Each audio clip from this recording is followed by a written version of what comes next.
Welcome to the Rebuilt Podcast. I'm your host, Jason Sykes.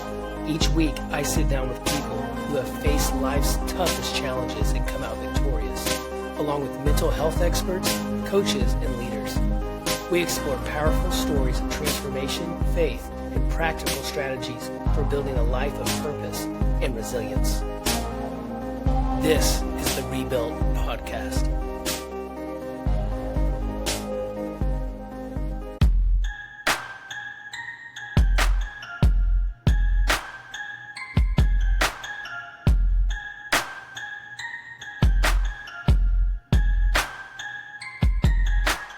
What's up, everybody? Welcome to the Rebuilt Podcast. I'm your host, Jason Sykes, and today we had an incredible experience. We interviewed Donny Kashh, who bravely survived being shot 7 times.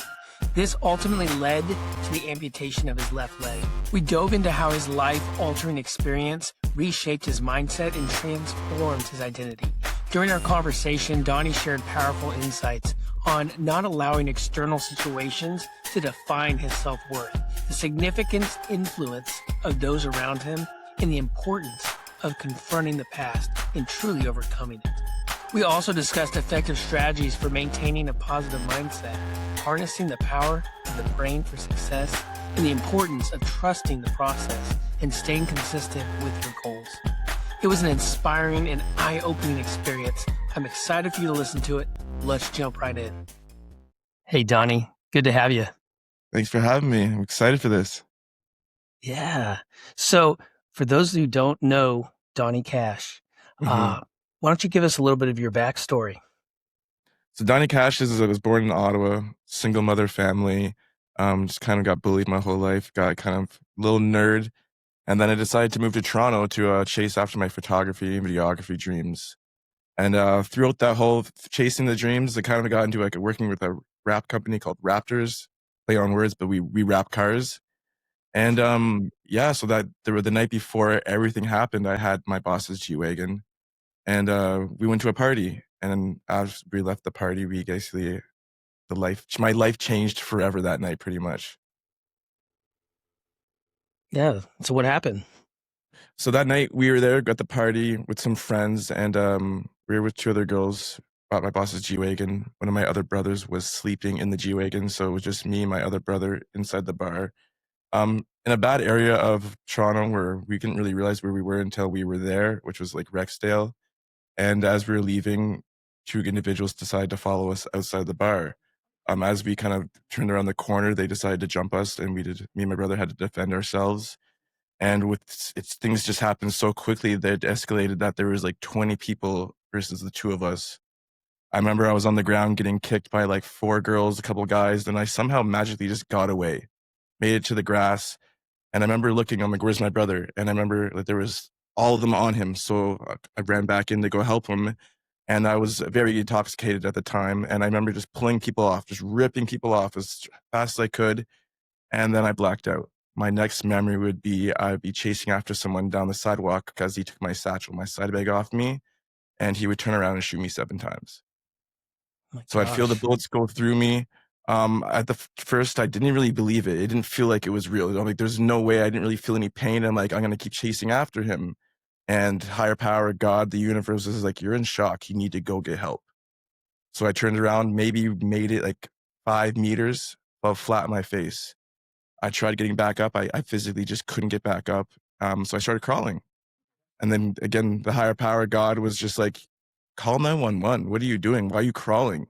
So I managed to pull my phone out of my pocket. I was laying flat on my face. And then I called 911, put them on speakerphone, and they're like, where are you? And I'm like, I don't even know. So they're like, can you open up the maps on your phone? So I had to open up the maps, zooming into the intersections, and I finally gave them the intersection I was. And then I feel like I feel like I peed myself on the phone. And she's like, are you bleeding? And then that's when I realized I was bleeding out very, very, very fast. And then an individual, a beautiful angel, basically, she was driving by and she saw me laying on the ground. Because everybody dispersed. No one was around. My brothers were looking for me. No one really knew where I was at the time. So she took off my jacket, finished the phone call, and she tied my legs. And then I remember the firefighters showing up. And then my next memory would be in the ambulance, being escorted by the police. And then I would get to the hospital, I would die for 2 minutes, lose 80% of my blood, and have to get 7 blood transfusions. I'd wake up 5 Wow. days later out of an induced coma to find my left leg amputated. Oh my gosh. Do you Yeah. know, did you find out who these people were, why they did that? Honestly, I think it was just the wrong place, wrong time, and, I remember remembering what he looked like when he shot me, but when I woke up, I just remember remembering. I don't actually remember what he looked like, it was yeah. My gosh. Did they ever face any type of prosecution or was No, so when I was in the hospital, I lived in the hospital for about 5 months. I remember the detectives came to go talk to me, and they had photos of people, and honestly, they were kinda just pointing at one person, and I really just don't remember who it was, and I just didn't feel like it would be proper for me to, like, go through the whole court system not really thinking if it was him or not, so I just Mhm. kinda just left it. I know God is a beautiful human being, so not human being, but you know what I mean, he's very beautiful, Yeah. and that Yes. they're gonna get their karma, so they may not know if the karma came from me, but they're gonna get that, and that's kind of what I'm happy with, and, I kinda just move forward from there. So you talk about, they're going to get theirs. I guess is that kind of the terms that you've come to, or have you been able to forgive them, or what is your feelings on them now? I definitely 100%, which is crazy. I've definitely forgave them for sure. Mm, that's I great, man. actually at one point, and I still do, I actually thank them for what they did to me, which sounds really crazy because I it get it. changed my life for the better. It honestly, Yeah. the person I was before to the person I am now was night and day. It gave me a story, Yes. allowed me to be on a podcast with you talking about it, Yeah. motivating other people, inspiring. So I'm actually very appreciative, and it just became allowed me to become the person that I am and gave me the story that I needed to help people. Yes. Yeah. That's a weird concept from an outside perspective, isn't it? That's Hmm. like you can go through something so insane, so crazy, Yeah. so hard, but you wouldn't take it back because what it did for you, you grew in the struggle, right? 100%. Yeah. Man, that's powerful. That's powerful. Thank you for sharing that. Of course. So, moving on from that, moving on from that traumatic experience, you said that they had to amputate your leg. Mhm. What was the reasoning for that? So basically, one of the bullets hit my artery. I remember the doctor telling my mom it looked like a shark bit my leg, pretty much. It was supposed to be a 4-hour surgery, turned into a 7-hour surgery. They just couldn't get the blood flow to get to the rest of my leg. Mm, So it yeah. came to a choice where my mom had to make the toughest choice in her entire life was to amputate it. And she really didn't want to do it. And it came down to either I'm going to get a blood infection or they amputate it. And they can't physically amputate it unless someone signs off on it. So thank Mm, God my mom, she waited an extra day. I was almost gonna be a hip amputee, which is a whole 'nother system, so much harder to walk.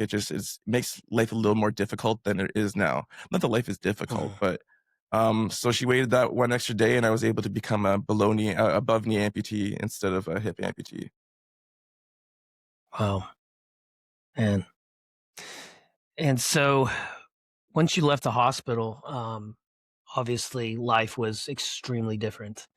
And Mhm. kind of what are your emotions when you're leaving? Like, what is your thought process? What is your thought about the future, about just your new reality?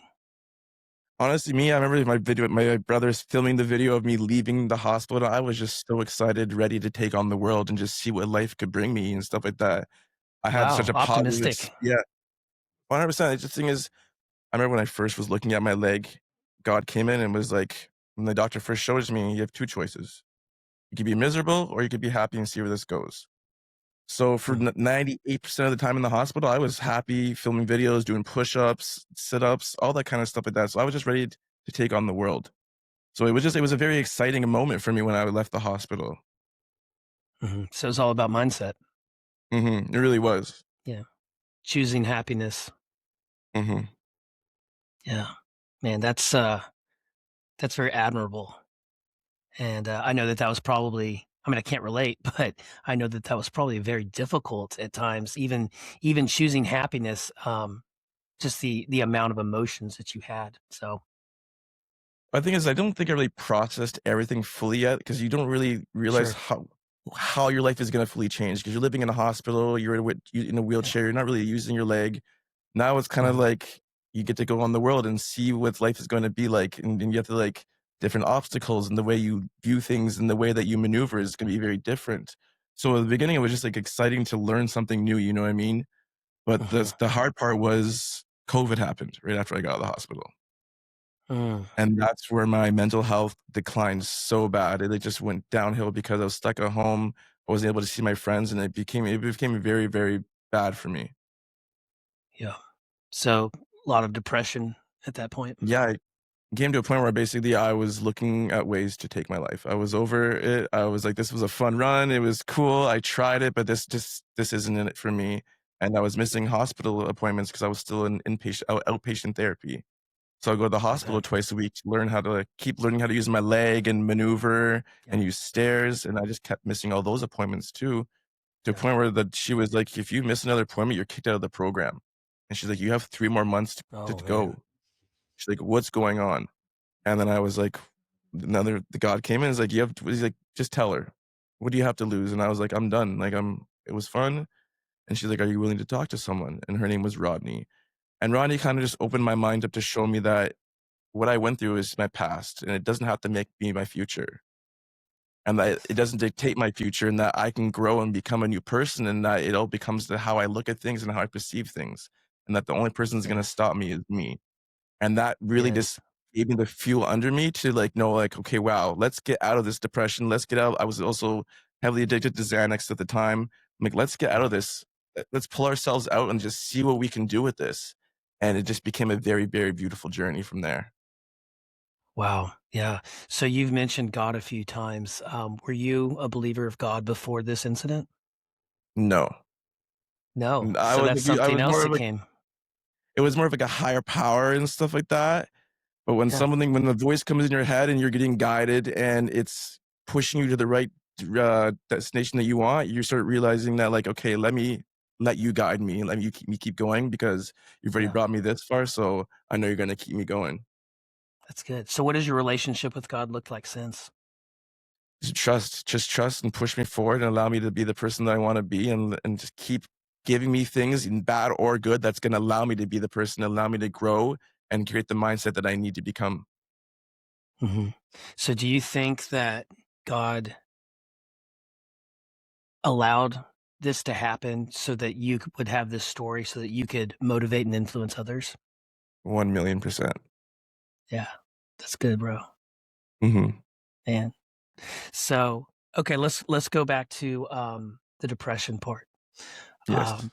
There's a lot of people that are going to obviously not relate to your specific circumstances, but they're going to Mhm. relate to the emotional ties to these circumstances.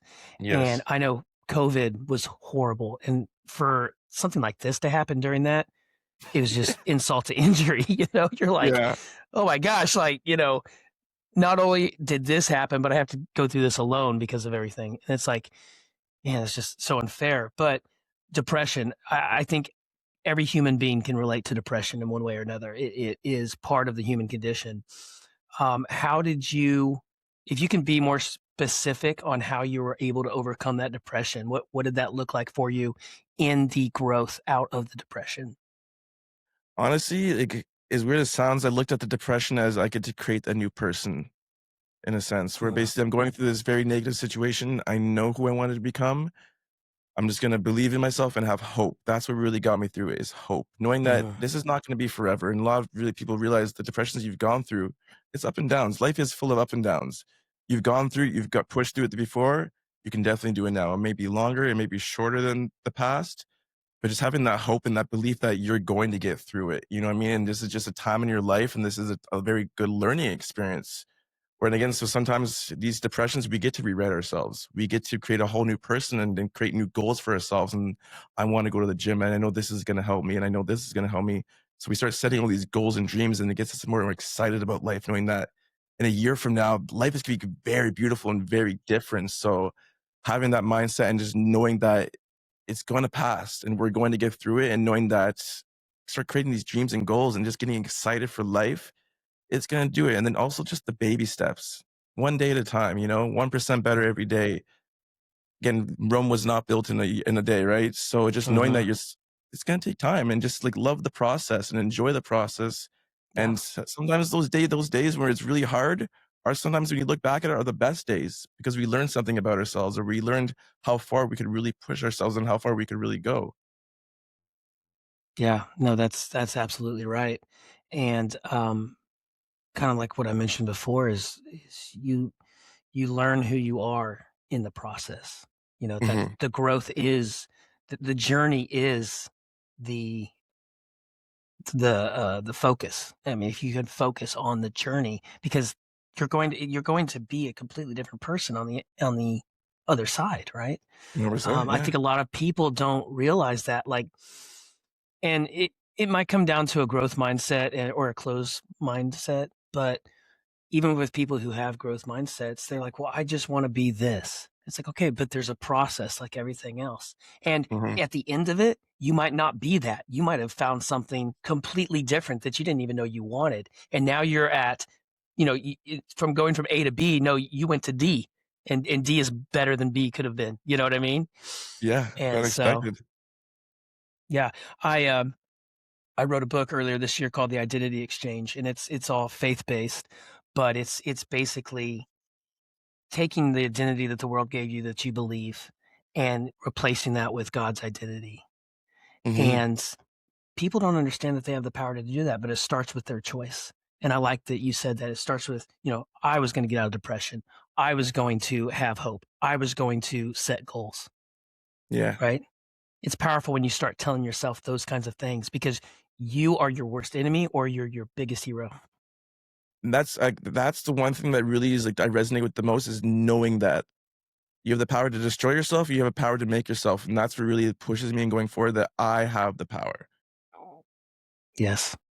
Yeah. That's so good.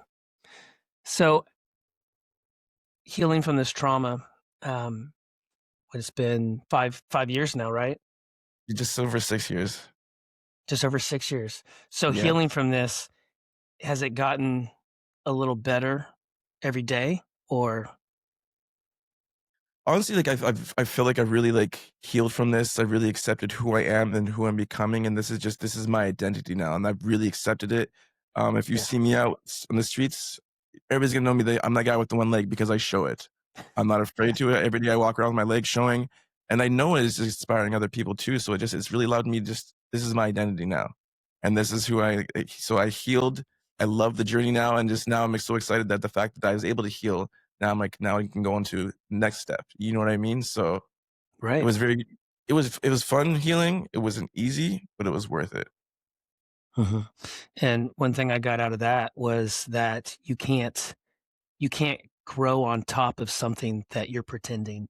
So if you're not real and vulnerable with who you are, you can't build on top of that, right? No, in a sense you're raising a fake persona within yourself, and then you're basically not Yeah, really you're not becoming the person, your true person, because you're not actually allowing yourself to heal and loving yourself. That's the key word too, is loving yourself and loving who yeah, you are at the moment and who you yeah, can become. yeah. That's really powerful. You can't change who you pretend to be. Hmm. Yeah, that's good. Yeah. So loving yourself. Are you're married, correct? No, I'm single. Very single and No, ready to no. mingle. Okay. Nice. Okay. So how has your social life been different since that? Did you have a group of friends that maybe you cut ties with your new identity, or what does that look like? No, I've actually like my brothers is always with me. I've actually grown and my friends group has not changed. I haven't really lost anybody in my friends group. Everybody's kind of just been pushing me and like allowing me to become the person and just just supporting me. And I've gained a lot more friends and gained a lot more relationships and friendships through this whole journey of just becoming my person that I wanted to be. That's good. How important is having the right friend group for your mindset? Is very important because you're the Mm, closest three people you are, you're going to become. And the thing is, if you have people that have a bum mindset, they just want to smoke, they just want to drink, that you're going to become that person. Where if you have a friends group that are go-getters, they're entrepreneurs, they own businesses and stuff like that, they manage other people, that's who you're going to see. You're going to be opened up into different lines of life because of who they are. And then you start opening your mind up even more because of who they are. So I find like having a good friendship and good relationships with people that are very connected is going to allow you to get so much more connections within your life. Or if your friends are just bums and they don't have connections, not going to be really connected and be able to become the person you want to be or network the way that you want to network. Yeah, that's true. In my personal life, I have I call it my core guys, and it's 5 people, and they're my best friends. And I mean, humbly, every one of those guys is better than I am. That's why I want to be around them more. But those are the guys that I'm going to take influence from. Those are the guys that I want them to say, "Hey, this isn't right," and I'm going to listen to them because they're at a place where I want to be. Right. And I Hmm. trust those guys in their influence. And so, and then outside of that, I have another group of people that the influence isn't as strong, but they're still good people, good character, right? But Yeah. I might take something with a grain of salt, if they're saying, well, yeah, that's good, but let me run it through my core guys, right? And then and then the final level is people who I feel I could be a mentor to.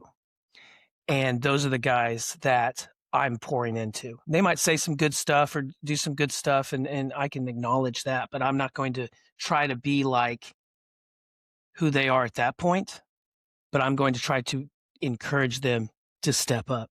So Hmm. I tell you all this because I think that there are several different types of groups that we need in our life because as men specifically, we're supposed to be leaders. That's who we're Hmm. called to be. We're supposed to lead. And so it's good to have those people that are at a higher elevation where you want to be. But I also believe that it's important to have the people that are at a lower elevation that you need to pour into. 100%. I agree. So is that kind of how did you decide that you wanted to be an influencer? If you wanted to be a motivator, you want to be a speaker, you want to coach guys? So the craziest part is like, since forever, I've always wanted to be someone that's always been that positive person in people's lives. I've always been a happy person making jokes and stuff like that. That's just my identity that I've always had built into Hmm. me. And I've always wanted to be able to like motivate people and influence people. I just didn't have a story. And then God Hmm. gave me this story, and it was just like that's why I really believe in God so much. Is like He gave me the story that I needed, and so that's really what it became down to is that that's who I was. So I really believe in just like being able to help those people under me, motivate them, and just became who I was. And then people would just see me here and there and message me and be like, "Bro, I saw you in the gym," or "Bro, I saw this video and like I was having a bad day, and then like you motivated me," and I just started connecting the dots together, and I'm like, "This is it. I got it. God gave me what I wanted, and then now let's work with it and let's just push forward and help as many people as we can." Yeah, that's great. And through helping people, you continue to grow, correct? Exactly, and you just learn more things, and then you're able to help people more, and then you're able to just even fast track and teach them the things like, "Hey, like, it took me 6 years to get here. Let me get you in a year because I did all these mistakes, and I've been through there, and, like, Mhm. I've seen this path, and you should definitely go down this path because this is where this path leads." Yes. Yeah. I can kind of relate in a way. With my backstory, I always thought that God couldn't use me because of who I was. And it wasn't until I flipped the script in my mind and said, no, it's because of who I was. I can empathize with other men who have been through what I've been through. And my Mhm. story is actually powerful. And I think that we're talking about identities. It's crazy and sad how a lot of people just disqualify themselves immediately because they don't like their identity and they don't think that they can change it, right? And the thing is, I don't know where that comes from. It's basically maybe on belief as well, that people think that their programming is stuck, not realizing that you can reprogram yourself, and I think that's a very beautiful part of life, and I think that is life, is reprogram yourself to who you wanna be, and sometimes we change through as days go by, as months go by, and years go by. We go, "Okay, well, now I wanna be this person," where some people, they just stick to this one identity their whole entire life. We're not Hmm. realizing that when you can change your identity, not that it's in but in a good way, where it's gonna benefit you, where Hmm. you can change your core beliefs where and the things that you don't like about yourself where you go, "Oh, well, I really swear a lot." Well, we can change that where some people just accept it and they go, "That's just me." Well, no, let's work on Hmm. it. And then you can work on it and go, "Wow, I did that. I changed that about myself." Then you start really pinpointing of the things you don't aren't working for you and aren't actually benefiting you, and then you can change those things and create a new programming that are actually gonna benefit you. Hmm.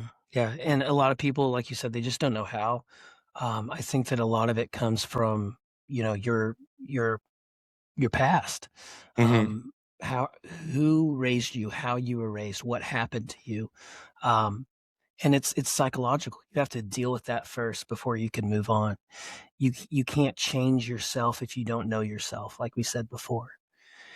And 100%. so, yeah, and so like with my program, the first step is, first off, why are you doing this? Is your why big enough for change? Because it's got to Yes. be big enough to motivate you. And okay, this is your reason. Cool.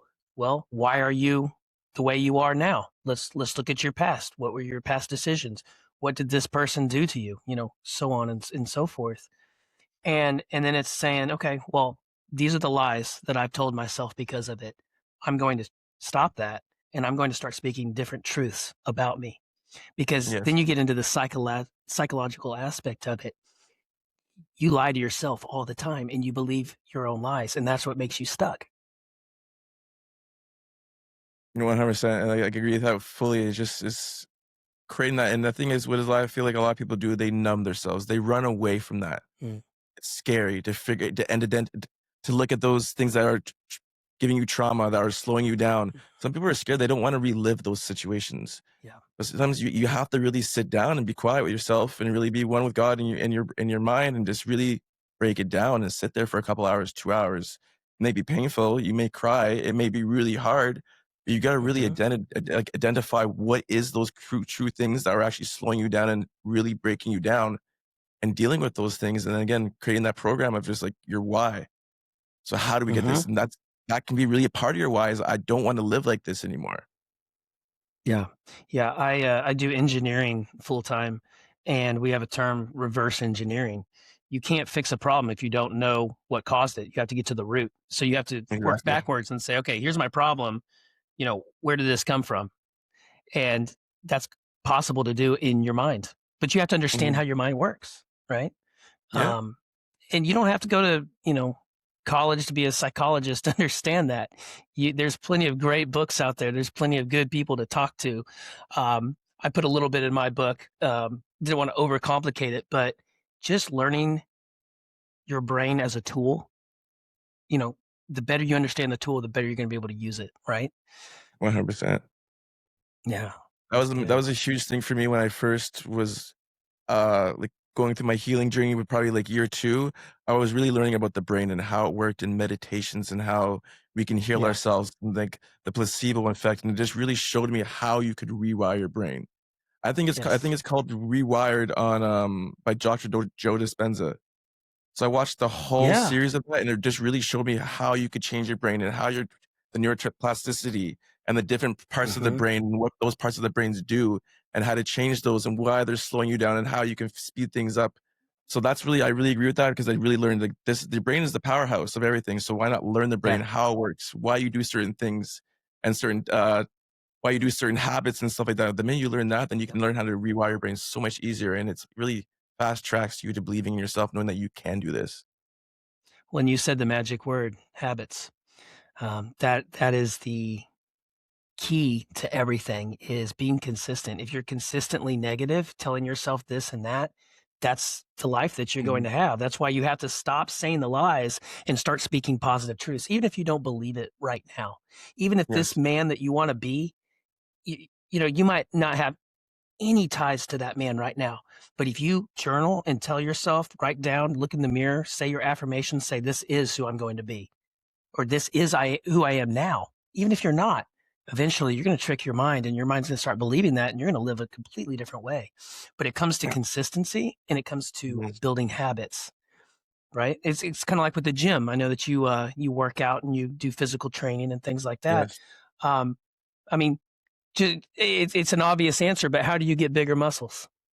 You gotta tear those muscles and you gotta keep doing repetitions, repetitions, and repetitions.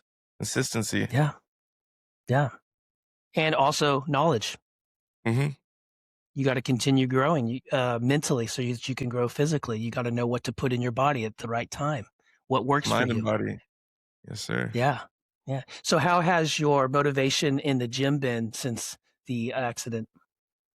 At the beginning, I wanted just to be I saw there amputees out there, and I just wanted to be a fit amputee. Just not for me, but for other people as well, to show people that you can do Mm. it. Because when I was going through my depression, I was eating out every day. I was like around 230 pounds. I was a big boy. I was like, I lost myself. And then the gym just allowed me to find myself. And then I started Mhm. seeing the change in my body, seeing the change. And I just started really loving it. And then people started seeing the change. And I started motivating other people as well through it. And it just became such a beautiful journey and such like an addiction now, knowing that I can go there, make my mind and body feel good, but then I also can help other people at the same time. Wow, that's really good. So I am kind of curious, how has the exercises changed? How have you had to modify the exercises for, having one leg? What do you do for your lower body? So for the lower body, I only work out one leg. There's not really Right. much I can do with the prosthetic, unfortunately, or the things that I really find beneficial for myself. I do try Mhm. different things and stuff with that. Obviously, where the knee pivots and the way your bucket sits on you allows you to do certain movements easier than others. And I've just learned to adapt. At the very beginning of the gym, I wasn't using dumbbells. I was very scared of them, not just for the using them, but for having to pick them up and walk into the bench. And then I just Mm. started to just push myself and just really see like where I can go. I'm like, I'm pushing my mind to do this. Let's see what I can do with my body. And I also just like let go of looking stupid in the gym. I didn't care. Yeah, and then my Mm. friends like, I'm like, I used to be like, no, I can't do that. I can't do that. I'm like, I look stupid. My friends like, who cares, bro? Like the fact that you're even trying it, people are watching. They're gonna be like, wow, that guy's trying it. You know what I mean? And then just opened it Yeah. up. So I just started just doing and trying different things and just really pushing myself and just like adapting to certain exercises and certain movements to get what I need out of it, and just really Mhm. working what works for me and works that doesn't work for me. And I'm able to tell other Mhm. amputees and kind of speed them up, like, yo, we can do it this way or try it this way because I found it was just a little more easier and there's a less strain on the bucket and stuff like that. Yeah. And I think you hit another good point. A lot of people are scared of what other people think. Hmm. Yeah, that held me back for a very long time. I had this ego of who I thought I should be and who I wanted people to perceive me as. And again, it's all false. Like, you can't change who you're pretending to be. And if you always have this built up image of something that you're not without working towards that. And like you said, who cares? Who cares what Yeah. other people think? Yeah. Most of the times, you're That's never that's gonna being see in those your people head. ever again, right? You're never gonna see them again, or, like, they're not gonna remember, like, "Oh, remember that time when you did that thing at the gym?" Like, no, they're not gonna hold Yeah. on to it. So, like, just do you, be you, just do new Yeah. things, and just who cares if you look silly? Like, story time, I had one time grabbed dumbbells. I sat on the bench the wrong way. I had, like, 50 pounds. I missed half the bench, and I fully rolled over, dumbbells went flying everywhere, and I just laid there laughing. Like, what am I else gonna Yeah. do? Get up and feel scared, and everybody's looking at me? I just started laughing at myself, and then everybody was kinda like, "Oh," and then the minute I started laughing, it made other people get comfortable, and they started laughing too, and they're like, "Are you good?" I'm like, "Yeah, I'm good," you know what I mean? Just like and then I saw those people later on, they didn't care, later. I seen them a year later, they're like and they kinda laughed about it. They're like, "Remember when you fell?" Like, "Yeah, it was funny as hell." Yeah, and again, who cares what other people think? They're not in charge of your life, No, right? They're not growing for you, right? And here's another thing is, even if they do hold these negative thoughts towards you, or, think badly of you, they don't have a place in your story then, no. right? And you gotta look at anybody successful and stuff like that, they've gone through those ups and downs and done stupid things and stuff Uh-huh. like that, but they just kept going. They didn't allow those things to stop them. And now that becomes their story, and, like, look at all the mistakes they did, and, or, like, I did this in the past and stuff like that, or Uh-huh. I did this because I didn't feel like I didn't care about looking silly, and look where it got me. Where if I didn't do the opportunity, I would not be where I'm at today. So I really Uh-huh. encourage people to who cares what people think, and just be that silly person and do things and try new things. And if you look stupid, you look stupid. Who cares? At least you tried it. Right. And, another way to think about that is, let them see me grow, because in a year 100%. I'm gonna prove them wrong, you know? The way And I like that that. goes back to psychology, man, is that your motivation can be based off two major factors, either positive motivation or negative motivation. Negative Mhm. being, um, you know, I don't want to look this way, or I don't want to feel this way. So I'm going to use that pain as my motivation, right? But then there's also the positive is, I want to look this way. I want to feel this way. I want them to see this side of me. And so you shoot towards that. And so it's again, all about flipping the script in your head and using your mindset the right way. 100%. Yeah. And I love on you. I've watched quite a bit of your stuff online, and you have some really good stuff when it comes to mindset. When you are struggling, say you're in the growth process, right? Say you've gone through the big aha moment, you have your why, you have your new identity, you're working towards it, and you're being consistent, but life doesn't quit, and you start to struggle, and you're starting to fall back into old patterns. You're starting to lose the vision of the values of what you're trying to accomplish. What would you tell somebody who is in that struggle where they're faced with that decision of moving forward or staying complacent? So there's one thing I always say: when you get older and you're in your deathbed, you're either gonna have regrets or you're gonna be very Mhm. happy with what you did. So that time when you're going through those struggles and stuff like that, you really gotta look in the future. Now, if I don't Yeah. do this now and I don't keep pushing myself and I stay back in my things, am I gonna be miserable when I get older and have the pain of misery, or should I push the pain right now and be successful and very happy when I get older? So really, you have Hmm. two choices, two pains. Have to deal with the pain now or deal with the pain later. And I'd rather deal with the pain now, and I push everybody to deal with the pain now, because the pain later, when you don't have the time and you have the regret, that's the worst pain. Where this now is Yeah. very temporary pain to get you where you need to be. So just those people are just stuck, just freeze, stop everything, kind of put everything on a hold and just reflect inside. Are these choices right now that I'm doing, are they helping me or are they bringing me back? And if they're not helping me, okay, let's get back on the right track. And it's okay to fall off, okay, but then don't hurt yourself and be at yourself like, oh my God, I fell off for a week. It happens. And sometimes when we Hmm. when we fell off, we get back on the tracks and we go even harder than we would have been if we didn't fall off for those 2 weeks. That's true. Yeah. What I was thinking while you were explaining that was instant and delayed gratification is another Yes. thing, you know? Learning that, and Um, that's a very hard skill to learn. But when you get that one delayed gratification and you get that, you're like, "Oh, okay." yes. Now you understand the feeling and you understand it and you really you gain some patience. You slow things down Hmm. a little bit and you realize that this is the process and that we're gonna get there. And then that's where the belief Yeah. comes in and Yeah. so Yeah. Years and years ago, I was pretty overweight. I did not do any type of fitness, nothing. And I lost, gosh, probably around 65, 70 pounds, somewhere around there. congratulations. Transformed, started doing bodybuilding. It took about 10 years to get where I am now. And I'm still kind of up and down here and there, depending on my schedules. But, Mhm, I remember going through that and thinking, waking up every day, I'm still fat.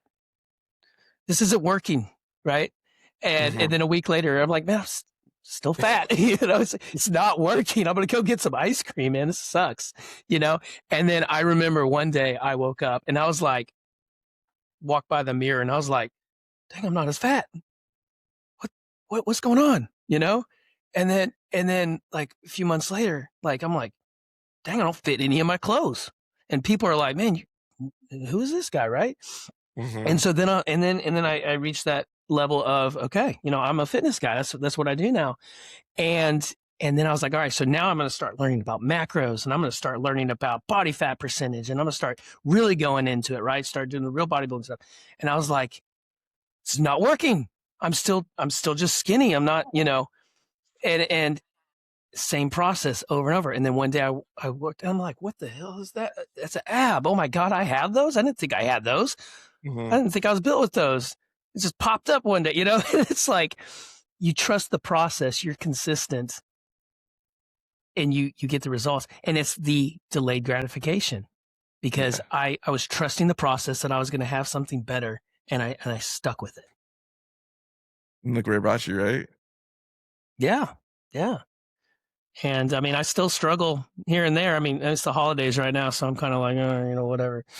Right. But but I know January I'm going to be right back at it working again. So, but it's all about the process. 100%. Yeah. And enjoy the process So and fall in love with the process. Yeah, because you do learn to like it. You can adapt to it. Yes. Yeah. So I'm interested in your reading. What kind of books are you into right now? Are you reading anything currently? At the moment, no, I'm really working on my own book. So I've been just Oh, really kind of nice. just building it. Yeah. So it's just basically everything that I've learned to become the person I am today and like the little tips and tricks. Love But it. I definitely like reading a lot of books. So I'm more into financials right now. I learned about a lot of the Okay. mindset stuff. The 50 Cents book is really good if you've looked at that. The 40 No, I Laws of haven't. Power. Yeah, watch 50. That's a really good book. It's really how he got himself the mindset and how he used certain opportunities and then knowing that certain things were going to happen. So he had a timeline to be somewhere and he just used that timeline to become the person. It's a very good book. What's it Um, called? I actually don't remember what it's called. Gotcha. I actually don't remember. Yeah, but it's 50 Cent's book. It's really good. Cool. 48 Laws of Power. I've definitely read a couple times. Mhm. But now I'm just really just looking at my book right now. Sorry? So yeah, the book's called Hustle Harder, Hustle Smarter. That's the 50 Cent's book. Nice. Is Yeah. this your first book you're writing, or have you written one before? My first book, yeah. So I read it like I started it maybe 2, 3 years ago, kind of stopped it, and now I'm going back into it because my Mhm. mindset's completely different. So I'm rewriting the whole Yeah. thing and just kind of putting like more like um tips and tricks and stuff like that. Why this mindset's gonna help and the benefits of everything with like some actual facts behind it and stuff. Yes. Yes. Yeah, it sounds a lot like what I just did. I just released mine in November.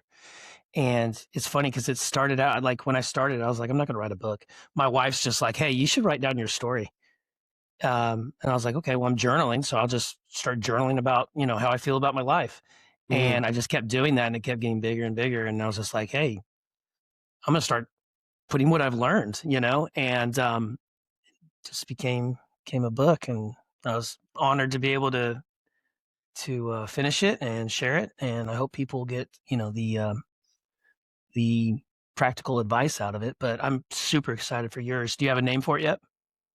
It's just gonna be it's master your story. Master your story. I like that.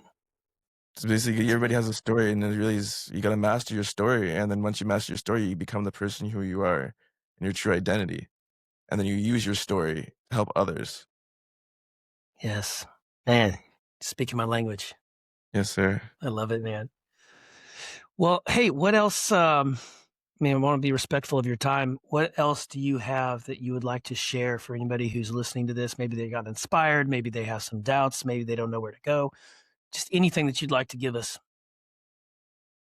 I like again, like I've said before, your past isn't your future. And you have the power to create the person that you've always wanted to be.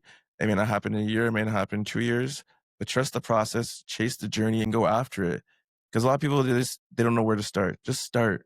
Start somewhere, start researching things, become the person that you've always wanted to be. Because as time goes by, you're losing time. Yeah.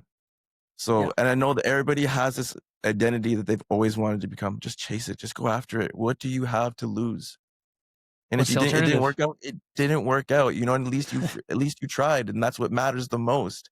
But if you're gonna sit there every Yeah. day dwelling and allowing your past to affect you and not become the person you wanna be, then you're just gonna be you're living in your own grave pretty much. So push through it, get through the pain, go to the gym, move your body, read books, just become that person, just keep elevating yourself every single day because that's who we're meant to be as humans.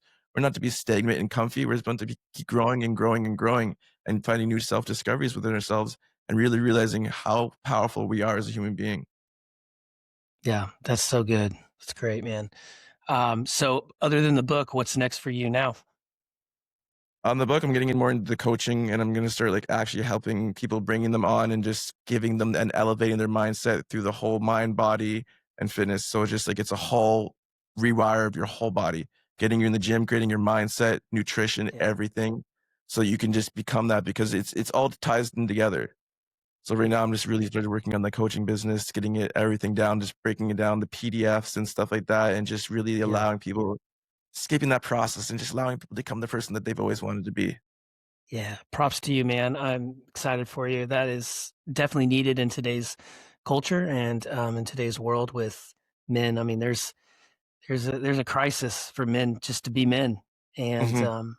I think it's kind of harsh, but I think a lot of people just need to wake up and get over themselves and start moving like you're talking about, moving in that direction. Start elevating yourself, right? We're not meant to be stagnant. So Nope. good for you, man. I I appreciate appreciate that. it. Yeah. So, well, brother, this has been a great conversation, man. I'm glad that I met you, and I'm glad that got to have this talk, dude. You're doing good stuff, bro. I appreciate it. And so are you, brother. Thanks, man. All right. Well, it's Donny Kashh, and Yes, sir. we'll talk to you later. Talk soon. Thank you. Hey, everybody. Thank you so much for listening today. I hope you enjoyed today's guest. And I just wanted to say that if this has made you think, if this has sparked something in you, maybe about your purpose or your relationship with God, I just want to encourage you to not let that moment pass. If you're ready to take that next step and connect with me personally, you can reach out to me through my email, which is jason@rebuiltlifecoach.com, or you can go to my website at www.rebuiltlifecoach.com. And if you're serious about building a stronger faith-driven life, please go check out that program. Thank you for listening. And as always, keep walking in purpose and growing in faith. I'll catch you next time.